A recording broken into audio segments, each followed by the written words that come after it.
He arrived at the airport early, dressed sharp, calm, and carrying a first-class ticket like any other professional traveler, but the moment he handed it to the gate agent, everything changed. Her eyes scanned the boarding pass, then scanned him. What should have been a routine welcome turned into hesitation, then subtle judgment, and finally a blatant denial. "You must be in the wrong line," she said, despite the word Seat 1A. First class printed clearly on his ticket. Nearby passengers stared. One man smirked, another muttered under his breath. But what they didn't know, what none of them knew, was that this wasn't just a man trying to board a plane. He was on assignment.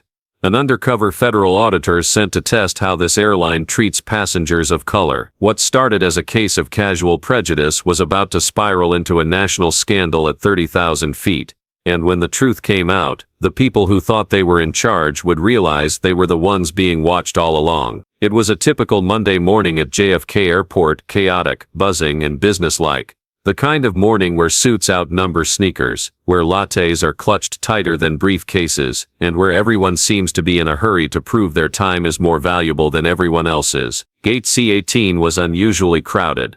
Flight 47 to Los Angeles was fully booked, and a long line of passengers waited impatiently as the final boarding call echoed over the loudspeakers. Among them stood Marcus Taylor. He didn't look flustered like the others. In fact, he stood out, not just because of the tailored navy suit that fit him like it was stitched with confidence, or the designer leather bag hanging effortlessly from his shoulder, but because of how calm he was. There was a quiet authority in the way he moved, the way he observed everything without looking like he was trying. He glanced at the gate screen. On time. A quick tap on his phone confirmed it. Seat 1A. First class. All set. As the boarding group was called, Marcus stepped forward and joined the short line for first-class passengers. Ahead of him were a couple of corporate types, already chatting about quarterly forecasts and West Coast meetings.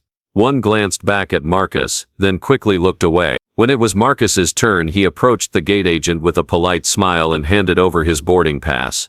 The agent was a young woman in her late 20s, blonde, ponytailed, crisply dressed in the airline's navy and red uniform. She smiled at first, the way airline staff are trained, but then she glanced at the name. Then at Marcus. Her smile vanished, so quickly it almost seemed like a glitch. She tilted her head slightly, scanning the ticket again. Then looked up. "I think you're in the wrong line," she said, trying to keep her tone professional but failing. "Coach is that way." She pointed without looking. Marcus blinked once. "I'm in seat 1A, he said, calm and measured, as he tapped the boarding pass with one finger. The agent furrowed her brow. "That seat is usually reserved for premium members," she said slowly, as though speaking to someone who might not understand. "Are you sure this isn't a mistake?" Passengers nearby turned. Some looked curious, others looked uncomfortable, but more than a few had a familiar expression, an unspoken "here we go again." Marcus didn't flinch. He didn't raise his voice. He didn't sigh or scowl. "Can I speak to your supervisor, please?" he asked simply, with the patience of someone who'd asked that question before, many times before. The agent hesitated. "Sir, I just want to make sure. I'd rather speak to your supervisor," he repeated, still calm, still unshaken. There was a Then she sighed and picked up the phone. Behind Marcus, a murmur rippled through the line. "What's the holdup?" Someone grumbled. "Just let him on if the ticket says first class." Another said. "Probably a mix-up." A man in a gray suit muttered, "Not quietly enough." And then came the voice Marcus had heard before in boardrooms and backrooms, the kind that oozed entitlement wrapped in false civility. "Look, there are procedures," said a man 2 spots behind Marcus, middle-aged, salt and pepper hair, expensive shoes, the unmistakable confidence of someone used to being obeyed. "If he doesn't belong in first class, he doesn't belong. No need to make a scene." Marcus turned slightly, meeting the man's eyes. No expression. Just a pause, long enough to make the man shift uncomfortably. "I'm not making a scene," Marcus said. Still soft, still composed. "I'm following protocol." The gate agent hung up the phone. "My supervisor will be here in just a moment," she said stiffly, her eyes refusing to meet Marcus. Marcus nodded once. "Thank you." A couple nearby passengers exchanged glances. One young woman, dressed in a denim jacket and leggings, pulled out her phone and started recording, just in case. She'd seen things like this go sideways before. A few moments later, the supervisor arrived, a middle-aged man with a mustache and clipboard. He looked between the agent and Marcus. "What's going on here?" he asked. The agent quickly explained. "He says he's in seat 1A, but it just didn't seem right." The supervisor took the boarding pass from Marcus, scanned it, then looked up. "Seat 1A, he confirmed, eyebrows raising slightly. He turned to Marcus. "Apologies, sir. You're good to board." The agent flushed.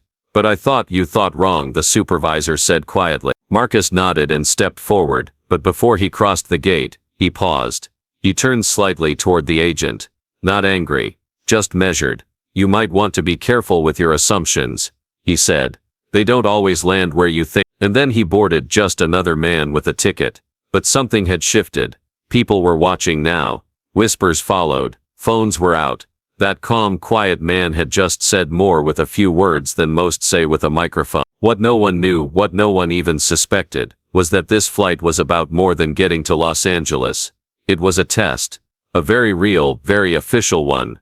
And for this airline, the real turbulence was only just beginning. Before the supervisor could even make it to the gate, the tension had already begun to spike.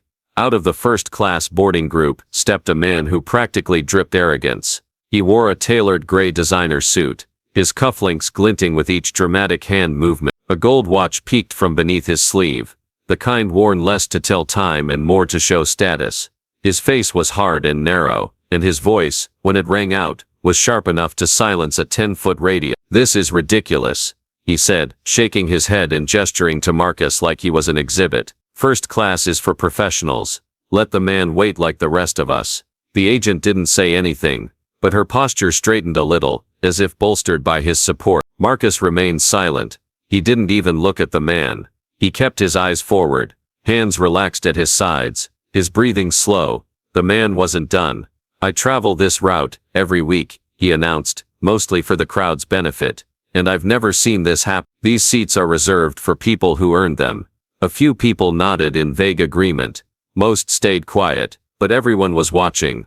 The gate agent, flustered and unsure, gave up on making a decision herself. She picked up the phone again but changed her mind mid-dial. Instead, she stepped from behind the counter and raised her hand toward the nearby security post.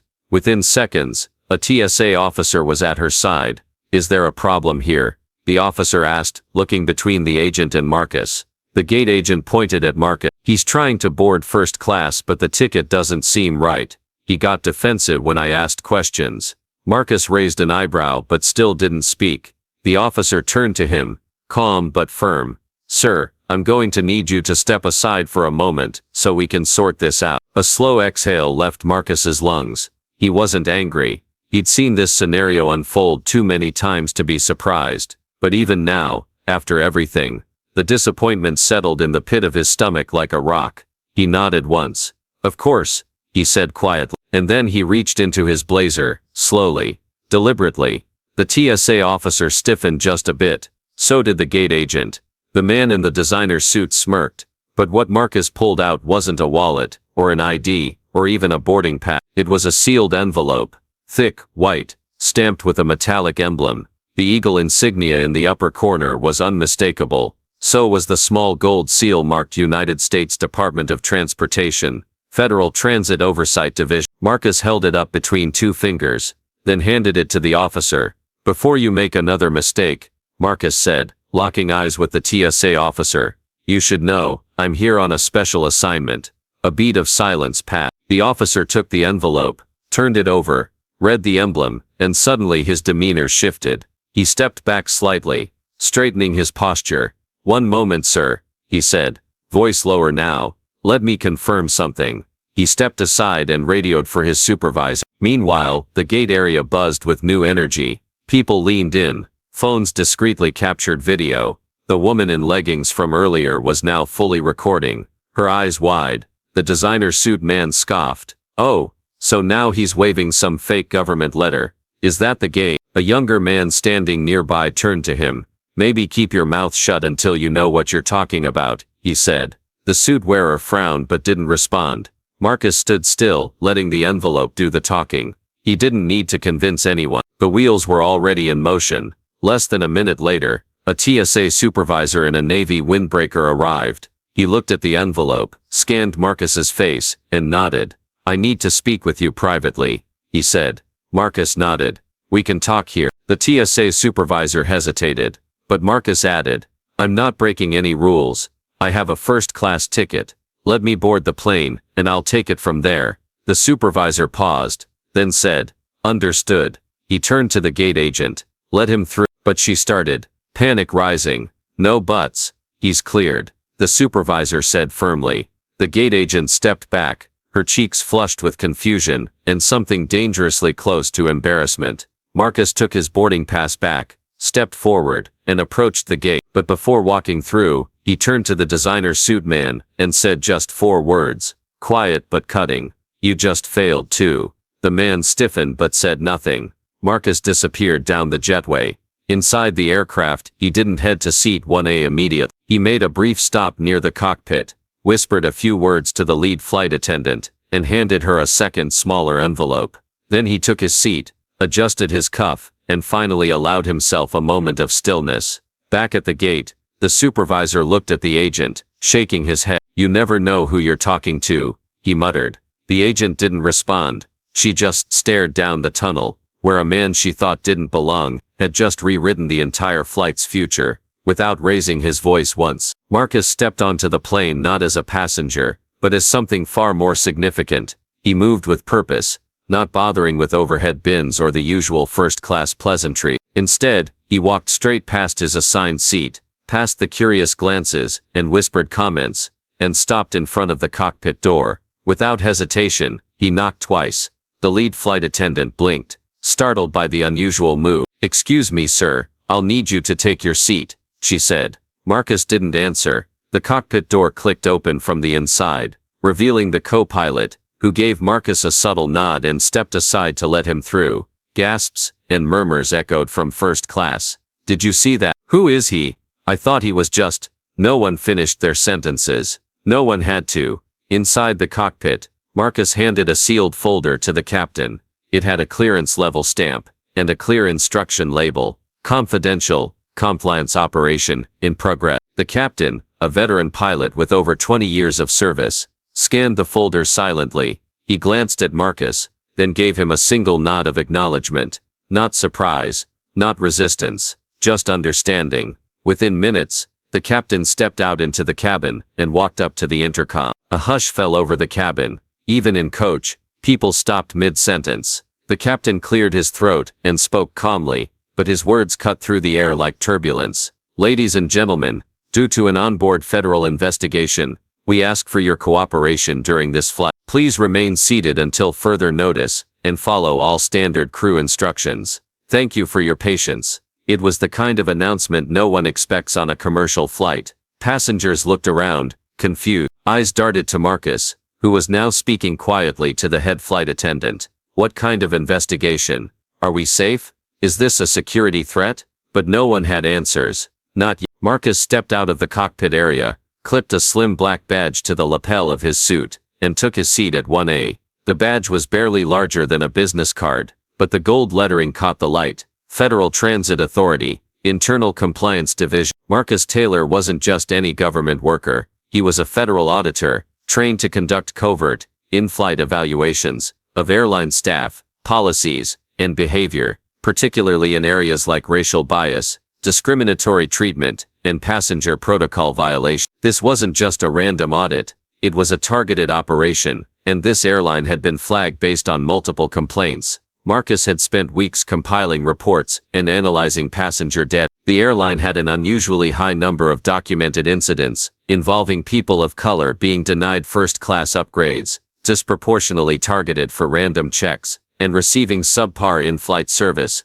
compared to other passengers. And now they were under the microscope. From his seat, Marcus powered on a small encrypted tablet and began recording notes. Every detail counted: who offered water and when, whether flight attendants avoided certain rows, how conflict was handled, even eye contact and tone of voice. The flight crew, now fully aware they were under observation, moved differently. Smiles became tighter, voices more clipped. The previously dismissive gate agent, who had quietly boarded just before takeoff, now avoided Marcus's row altogether. Marcus observed everything, silently. About 20 minutes into the flight, a moment caught his attention.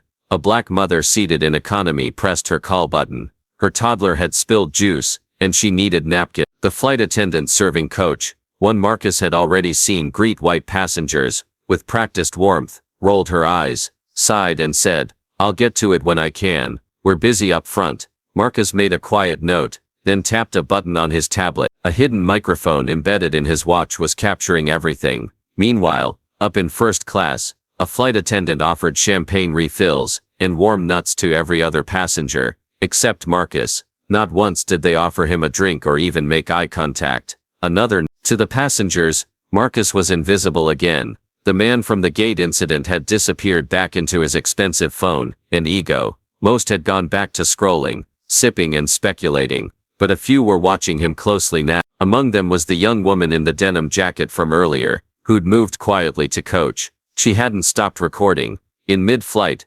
Marcus noticed the flight attendants skipping row 14 entirely, for their complimentary snack cart. A Latina couple seated there looked confused. "We're not getting anything," the husband asked. "Sorry, we're out," the attendant replied curtly, though Marcus had just seen extra boxes loaded in the galley 10 minutes earlier. Another entry on the tablet. Bias wasn't always loud. Often it was quiet, passive, dismissive. It was who they spoke to, how they smiled, and when they ignored. By the time the plane hit cruising altitude, Marcus had already recorded 6 instances of differential treatment and 3 procedural violations.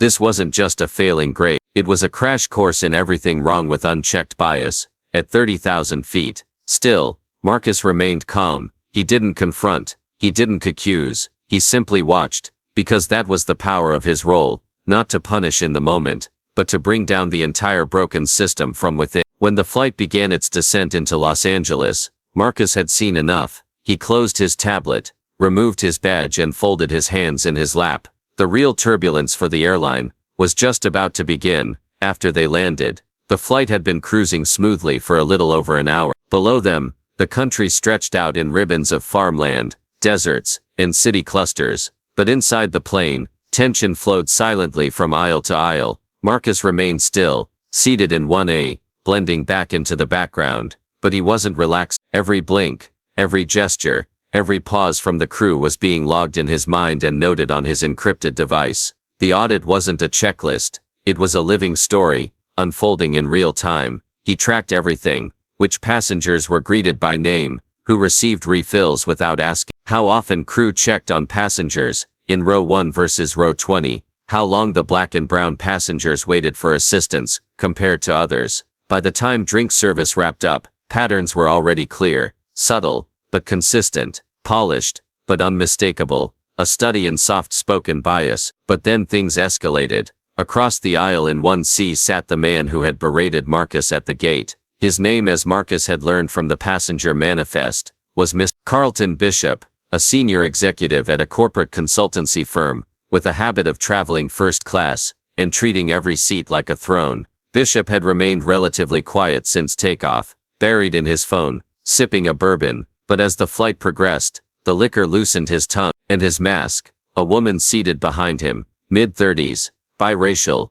wearing headphones, suddenly removed them, and sat up straighter. She'd overheard him speaking to another passenger in hushed tones. "He's exactly the problem with this country," Bishop had said. "These people get handed everything, and still act like they're owed more. If he weren't waving a government badge around, they'd have made him sit back in coach, where he belongs." The woman stiffened, narrowed her eyes and quietly pressed the call button. Marcus hadn't reacted. He'd already anticipated something like this. In fact, he'd prepared for it. Back when the boarding gate incident had unfolded, Marcus had discreetly tapped the seat back in front of Bishop, pressing a small embedded recorder into the headrest. It looked like a piece of Velcro, but inside it was a compact digital mic programmed to capture conversation in a 10-foot radius. Because bias isn't always about what happens in public, it's about what people say when they think no one's listening. A flight attendant eventually came to the woman's seat. She leaned in and quietly described what she heard. The attendant glanced toward Bishop, then sighed. "Oh, Mr. Bishop," she said, her voice hushed and tired. "Yeah, he can be opinionated. We're used to it." The woman blinked. "You're used to it?" The attendant nodded. He flies every week, always in 1C. He gets testy when he drinks, but he's harmless. The woman didn't argue. She just gave a tight, angry smile and said, "You should probably tell your supervisor, because I'm not the only one who heard." Marcus, still seated just a few feet away, hadn't moved, but his hand slowly clicked the flag button on his device. He made a note: crew failure to report harassment, repeat offender given preference, racial language ignored. 10 minutes passed, then no one came to check on the woman. No one addressed Bishop. Marcus stood. Without a word, he walked to the galley, where two flight attendants were quietly chatting and reorganizing snack drawers. "Excuse me," he said softly. The lead attendant turned around. "Oh, is there something I can get you, mister?" He didn't answer. Instead, he reached into his blazer again and showed her the badge, this time plainly visible. Federal Transit Authority, Internal Compliance Division. Her face went pale. "I'd like to speak to you privately," Marcus said. They stepped into the rear galley space, out of earshot from passengers. Marcus looked directly at her. "There's going to be a report filed when we land," he said, "and it won't be pretty." The attendant blinked. "Sir, I wasn't aware that you were still. You were aware of a regular first-class passenger making racially charged comments." Marcus interrupted. "You were informed by another guest, and instead of investigating or escalating, you dismissed it. Is that standard procedure?" She opened her mouth. Nothing came out. Marcus continued. "You have 10 minutes to decide whether to start documenting this internally, or let the federal audit report speak for itself." Her lips parted again, but he was already walking away. When he returned to his seat, Bishop shot him a smug look, oblivious to what was unfolding. Marcus didn't even glance at him. Instead, he checked the feed from the recorder. The audio was clear: slurred speech, offensive remarks, and most damning of all, the flight attendant's casual dismissal. Evidence collected.